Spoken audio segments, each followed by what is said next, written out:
Political breaking Jorhator Pura Nirbason Zikar Pasutibar Gulaghator Pura 2026 বিধানসভাৰ নিৰ্বাচন খেলিব কংগ্ৰেছ সাংসদ গৌৰৱ গগৈ নিৰ্বাচন খেলাৰ কথা আজি কংগ্ৰেছৰ তৰফৰ পৰা ৰাজহুৱাকৈ কোৱা হৈছে আৰু কংগ্ৰেছৰ তৃণমূল কৰ্মীয়ে গৌৰৱ গগৈয়ে 26ত নিৰ্বাচনক খেলাক লৈ ব্যাপক উৎসাহ উদ্দীপনাই বিৰাজ কৰা পৰিলক্ষিত হৈছে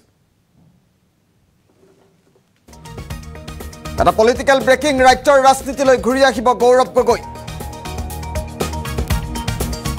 গোলাঘাটত অজন্তা নেওগৰ প্ৰতিদ্বন্দ্বী হ'ব কংগ্ৰেছ সাংসদ গৌৰৱ গগৈ 2026ত গোলাঘাটৰ পৰা নিৰ্বাচন খেলিব গৌৰৱ গগৈ আৰু গোলাঘাটক লৈ তৎপৰতা যোৰহাটৰ সাংসদ গৌৰৱ গগৈৰ এটা পলিটিক্যাল ব্ৰেকিং এ মুহূৰ্তত জনোৱাৰ চেষ্টা কৰিছো গোলাঘাটৰ পৰা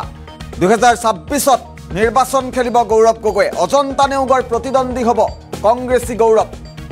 আৰু সংবাদ মেল পাতি গৌৰৱ গগৈ নিৰ্বাচন খেলাৰ কথা ক'লে কংগ্ৰেছৰ তৃণমূল কৰ্মীয়ে পুনৰবাৰ উল্লেখ কৰিছো ৰাজ্যৰ ৰাজনীতিলৈ ঘূৰি আহিব কংগ্ৰেছ সাংসদ গৌৰৱ গগৈয়ে 26ত গোলাঘাটৰ পৰা নিৰ্বাচন খেলিব আৰু গোলাঘাটত অজন্তা নেওগৰ প্ৰতিদ্বন্দ্বী হ'ব গৌৰৱ গগৈ 2026ত গোলাঘাটৰ পৰা নিৰ্বাচন খেলিব গৌৰৱ গগৈয়ে পুনৰবাৰ উল্লেখ কৰিছো অজন্তা নেওগৰ প্ৰতিদ্বন্দ্বী হ'ব গৌৰৱ গোলাঘাটক লৈ তৎপৰতা যোৰহাটৰ সাংসদ গৌৰৱ গগৈ আৰু অজন্তা নেওগৰ প্ৰতিদ্বন্দ্বী হ'ব আমি পুনৰবাৰ উল্লেখ কৰিব বিচাৰিছো সংবাদ মেল পাতি গৌৰৱ গগৈ নিৰ্বাচন খেলাৰ কথা আজি ৰাজহুৱা কৰিছে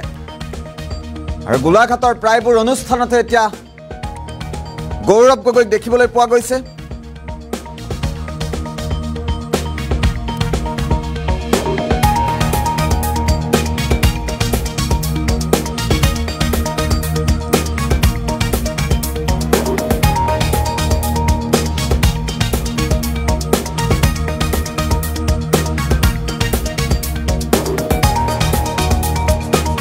আৰু এই সন্দৰ্ভত কিছু মন্তব্য আছে আমি দৃশ্যাংশ দেখুৱাই যাম দৃশ্যাংশৰ সমান্তৰালভাৱে মন্তব্য মুহূৰ্তত আগবঢ়াইছো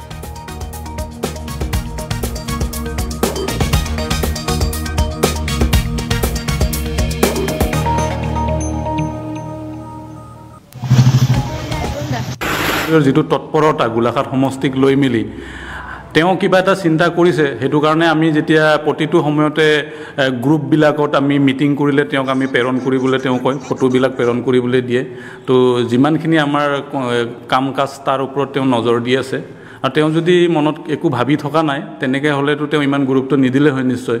কাৰণ তেওঁ লোকসভাৰ বিৰোধী দলৰ উপদলপতি লগত যোৰহাট সমষ্টিৰ এজন সাংসদ আৰু অসমৰ এজন ভাল নেতা হিচাপে এটা সমষ্টিক লৈ তেওঁ ইমান ব্যস্ততা দেখুৱাটোত আমি নিশ্চয় তেওঁৰ পৰা আমি এটা ইংগিত পাইছোঁ তেওঁ 26ৰ কাৰণে গোলাঘাটৰ পৰা কিবা এটা চিন্তা কৰিছে অবভিয়াছলি আৰু আমি গৌৰৱ গগৈৰ নেতৃত্বতে ইতিমধ্যে কামবিলাক কৰি আছোঁ গৌৰৱ গগৈ খেলিব বুলি আমি ৰাইজক কৈ আছোঁ আৰু গৌৰৱ গগৈ ডাঙৰীয়াও তেওঁকো আমি অনুৰোধো জনাইছোঁ আৰু তেওঁ হয়তো মনে মনে কিবা এটা ভবা কাৰণে তেওঁ আমাক সাংগঠনিক অতি সোনকালে সংগঠনবিলাক ঠিক কৰিবলৈ অনুৰোধ জনাইছে আৰু এই কথা এবাৰ দুবাৰ নিউজ বজাৰ পিছত এতিয়া দেখিছোঁ আমাৰ বিজেপি দলৰ মানুহখিনিৰ মাজতো ভয় শংকা হৈছে গোলাঘাট জিলাত আমি আমাৰ সাংসদ ডাঙৰীয়াক আমি সম্বৰ্ধনা জনাবৰ কাৰণে জিলা পুথিভঁৰালটো অনুমতি বিচাৰিছিলোঁ কিন্তু তেওঁলোকে ষড়যন্ত্ৰ কৰি সেইটো অনুমতি নিদিলে যাৰ পৰিৱৰ্তে আমি অহাকালি সতিসাধনী কলাক্ষেত্ৰত আমি আমাৰ সম্বৰ্ধনা অনুষ্ঠান আছে অহাকালি 2 বজাৰ পৰা এই সম্বৰ্ধনা অনুষ্ঠান আমাৰ আৰম্ভ হ'ব আৰু যোৱাকালি আৰু এটা কথা আছিলে বৰ হাঁহি লগা বিষয় কথাটো হ'ল কি অৰুণাচল গাঁও পঞ্চায়তত আমি আমাৰ দলীয় কৰ্মীবিলাকক ব্যস্ত ৰাখিবৰ কাৰণে 78তম স্বাধীনতা দিৱসৰ উপলক্ষে আমি এটা থুলমূলীয়া কৰ্মী সভা এখন পাতিছিলোঁ আৰু সেই পতাৰ লগে লগে তেওঁলোকে ইমানে ভয় শংকা এটা ৰুলিং গভৰ্ণমেণ্টৰ বিত্তীয় মন্ত্ৰীকে প্ৰমুখ কৰি এজন সাংসদ আহি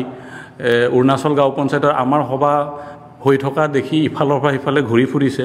তো তেওঁলোকৰ এটা ভয় শংকা ইতিমধ্যে হ'বলৈ ধৰিলে আৰু আমাৰ গোলাঘাট সমষ্টিত এতিয়া ৰাইজে কংগ্ৰেছমুখী হৈছে আৰু তেওঁলোকে কংগ্ৰেছ শূন্য হ'ল বুলি বেলেগ সময়ত কৈ আছিলে যদি কংগ্ৰেছ শূন্যই হৈছে তো তেওঁলোকে ইমান ভয় খাইছে কেলে কংগ্ৰেছ ঘূৰি আহিব কংগ্ৰেছ সাংসদ গৌৰৱ গগৈ গৌৰৱ গগৈয়ে 2026 বিধানসভা নিৰ্বাচনত গোলাঘাটৰ পৰা প্ৰতিদ্বন্দ্বিতা আগবঢ়াব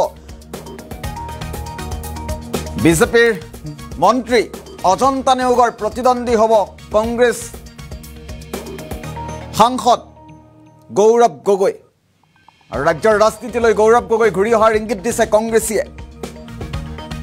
গোলাঘাটক লৈ ইতিমধ্যে তৎপৰতা যোৰহাটৰ সাংসদ গৌৰৱ গগৈ